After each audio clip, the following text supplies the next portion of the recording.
ስለ ቃሉ ቡቲክ በአሁኑ ሰዓት በጣም እያስጨነቀኝና በጣም እያስፈራኝ ይገኛል። ምን መሰላችሁ ጋይስ? እነዚህ ሰዎች ከመምጣታቸው በፊት ቃሉ ቡቲክ ብቻውን ነበረ። ስለዚህ በዓለማችን የሚገኙ ተጽዕኖ ፈጣሪ ወይም ደግሞ ዓለማችን ሙሉ ለሙሉ ስለ ቃሉ ትዘግብ ነበረ። ጋይስ ፕሊዝ ለዚህ ቤት አዲስ ከሆናችሁ ሰብስክራይብ አድርጉልኝ፣ ላይክ አድርጉልኝ፣ ሼር አድርጉልኝ። ሙሉ ለሙሉ ስለ ቃሉ ትዘግብ ነበረ። ይሁን እንጂ በአሁኑ ሰዓት የቃሉ ቡቲክ የሚመስል ኮንተንት እንደነዚህ ያሉ ሰዎች በአሁኑ ሰዓት በሶሻል ሚዲያ መምጣታቸው ለቃሉ ቡቲክ ማለት ነው በጣም ከባድ ሪስክ ነው። ምን መሰላችሁ ጋይስ? ቃሉ ቡቲክ በወዳደቁ እቃዎች ወይም ደግሞ በወዳደቁ ጫማ ወይም ልብሶች ብቻ ነው ዲዛይን የሚያደርገው። እነዚህ ሰዎች ግን በተመረጠ ቀለም ልብስ ማለት ነው፣ በተመረጠ ብራንድ ጫማ ማለት በስነ ስርዓት በመሽን እያሰፉ ወደ ሶሻል ሚዲያ ሲመጡ ለቃሉ ቡቲክ በጣም ከባድ ሪስክ ነው። ቃሉ በአሁኑ ሰዓት በፎሎወርም በጣም በጥሩ በሚባል ሁኔታ እየተንቀሳቀሰ ነው። በኢትዮጵያ ራሱ ማለት አንደኛ ነው ያለ እስካሁን በፎሎወር ማለት ነው። ወደ 3 ሚሊዮን ፎሎወር እየደረሰ ነው። በአፍሪካም በዓለማችንም በቃ በፎሎወር በፍጥነት ከሚጨምሩ በቃ አንደኛ ነው ማለት ይቻላል። ቢሆንም ግን ፎሎወር መጨመር ብቻ ለቃሉ ቡቲክ በቂ አይደለም።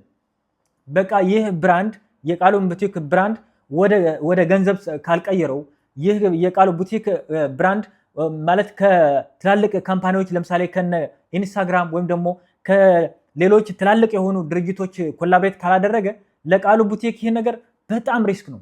ምክንያቱም እነዚህ ሰዎች ልብሳቸው የሚሸጡ ከሆነ ጫማቸው የሚሸጡ ከሆነ በሌላ አባባል የእነዚህ ሰዎች ብራንድ በቃ ወደ ገበያ ከመጣ የቃሉን ብራንድ ሊወድቅ ይችላል፣ ፋሽኑ ሊያልፍ ይችላል። ምክንያቱም ቀለማቸው የደበዘዙ ማለት የቃሉ ቡቲክ ልብሶች ወይም ደግሞ ጫማዎች ቀለማቸው የደበዘዙ ወይም ደግሞ በቃ ጠቅላላ በወዳደቁ እቃዎች ስለሚሰራ የቃሉን ብራንድ ላይመረጥ ይችላል። ወይም ደግሞ እነዚህ ሰዎች ብራንዳቸው ሲሸጡ ለቃሉ ማለት የቃሉን ኮንተንት መሆኑ ማሳወቅ አላቸው ብዬ አስባለሁ። ምክንያቱም እነዚህ ሰዎች ለቃሉ በጣም ሪስክ ናቸው ብዬ አስባለሁ። እሺ በነገራችን ላይ ቃሉ ቡቲክ በጣም እድለኛ ነው። ምክንያቱም ምን መሰላችሁ ጋይስ? ቃሉ ቡቲክ ገና በልጅነቱ መክሊቱ አግኝቶታል። ከኔ ጀምሮ በጣም በርካታ ሰዎች መክሊታችን ፍለጋ ላይ ነን። ምክንያቱም እኔ ምን ሰርቼ ያልፍልኝ ይሆን?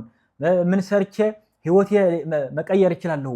ምን ሰርቼ ቤተሰቤ እረዳለሁ የሚል አስተሳሰብ በበርካታ ያሉ ሰዎች ውስጥ አለ ማለት ነው።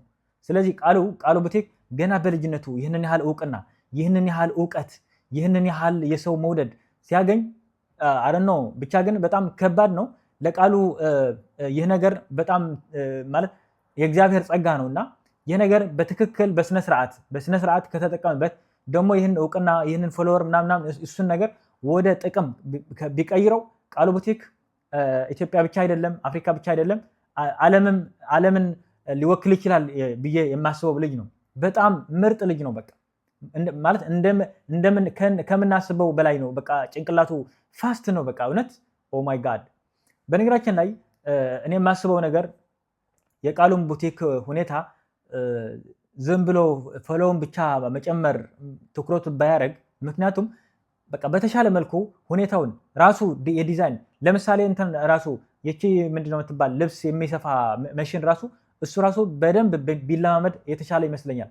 ማለት እንደፈለገው አድርጎ ዲዛይን ሊያደርግ እንዲችል ወይም ደግሞ አጠገቡ የሚኖሩ ሰዎችም በቃ ማለትም የቃሉን በትክክለኛ የቃሉን ወዳጆች ሊሆኑ ይችላሉ ማለት ሊሆን ይገባል ብዬ አስባለሁ።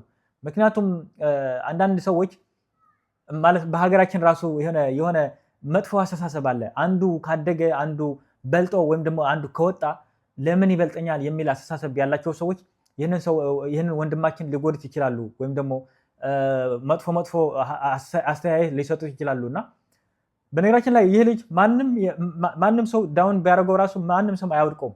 ግን እኔ በጣም የኔን ፍራቻ ይህንን ብራንዱ ወደ ገንዘብ ቢቀይረው ቢጠቀም ቤተሰቦች ቢረዳ ራሱም ችሎ ቢቆም ማለት የሆነ ቡቲክ ራሱ ቢከፍት እሱን የሚሰራቸውን ዲዛይን ራሱ ወደ ገበያ ቢያመጣ በጣም ጥሩ ገንዘብ ሊያገኝ ይችላል። ህይወቱ ራሱ ሊቀየር ይችላል ብዬ አስባለሁ።